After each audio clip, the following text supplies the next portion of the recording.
Tamil Junior February 2001. Get ready. 10 seconds.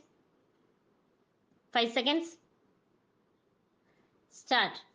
மாண்புமிகு பேரவை துணை தலைவர் அவர்களே, தொழில் மற்றும் தொழில் வளர்ச்சி குறித்த மானிய கோரிக்கையின் மீது எனது கருத்துக்களை கூற வாய்ப்பளித்தமைக்காக நெஞ்சார்ந்த நன்றியை கூறிக்கொள்கிறேன்.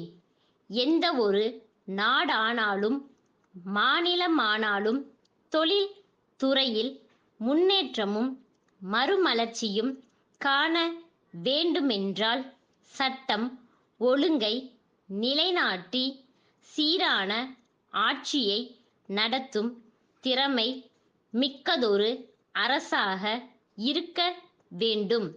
அதைப்போல தொழிலாளர்களுக்கும் நிர்வாகத்தினருக்கும் இடையில் ஏற்படுகின்ற பிரச்சனைகளை தீர்த்து வைக்க கூடிய ஆற்றல் பெற்றதாகவும் அந்த அரசு இருக்க வேண்டும்.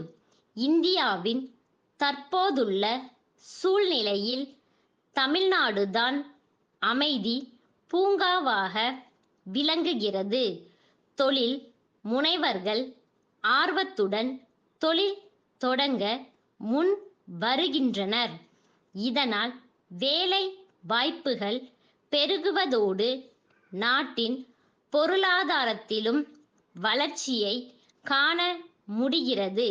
இந்த வியத்தகு சாதனையை புரிந்த மாண்புமிகு முதலமைச்சர் அவர்களை இந்த நேரத்தில் நான் பாராட்ட கடமைப்பட்டிருக்கிறேன். பொதுத்துறை நிறுவனங்கள் பலவற்றை நம்முடைய அரசு தொழில்துறை மூலம் ஏற்படுத்தியுள்ளது மகிழ்ச்சிக்குரியதாக உள்ளது. அந்த தொழில்களை தொடங்க பல்வேறு தொழில் முதலீட்டு நிறுவனங்கள் கோடிக்கணக்கான ரூபாயை கடனாக வழங்கியுள்ளன.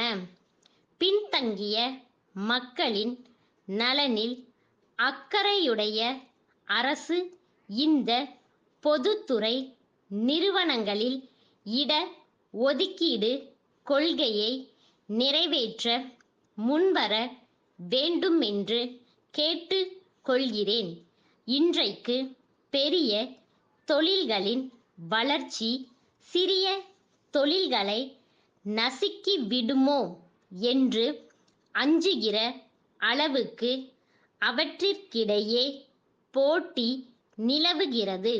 இதனால் சில சிறு தொழில்கள் மூடிவிடும் அபாயம் கூட நிலவுகிறது. இந்நிலையை தவிர்க்கவும் இச்சிறு தொழில்களை பாதுகாக்கவும் சில ஆலோசனைகளை நான் தெரிவிக்க விரும்புகிறேன். சிறு தொழில்களுக்கு வழங்கப்பட்டுள்ள குறுகிய கால கடனை நீண்ட கால கடனாக மாற்ற வேண்டும். மின்சார கட்டணத்தில் சலுகை அளிக்க வேண்டும். சிறு தொழில்கள் பயன்படுத்தும் மூல பொருள்களை அரசே கொள்முதல் செய்து மானிய விலையில் வழங்க வேண்டும். இந்த கருத்துக்களை அரசு ஆழ்ந்து பரிசீலித்து நடைமுறைப்படுத்துவதன் மூலம் சிறு தொழில்கள் வளர வாய்ப்பு ஏற்படும் என கூறிக்கொள்கிறேன். நாகை மாவட்டத்தில் கரும்பு சக்கை அதிக அளவில் கிடைப்பதால் அங்கே ஒரு காகித தொழிற்சாலை நிறுவ அரசு முயற்சிகளை மேற்கொள்ள வேண்டுமென்று கேட்டுக்கொள்கிறேன். திருவாரூர் கலைஞர் கூட்டுறவு கைவினை பொருள்கள் உற்பத்தி சங்கத்தின் நிர்வாக அலுவலர், வேலூர் பூம்புகார் அங்காடியின் இயக்குனருக்கு எழுதும் கடிதம். அன்புடையீர், தங்களின் அக்டோபர் 20ஆம் தேதிய கடிதம் கிடைக்க பெற்றோம். எங்களிடம் இருக்கும் பலதரப்பட்ட கைவினை பொருள்களின் மாதிரிகளையும் மற்ற விவரங்களையும் தங்களின் பார்வைக்காக எங்கள் பிரதிநிதி மூலம் அனுப்பியுள்ளோம்.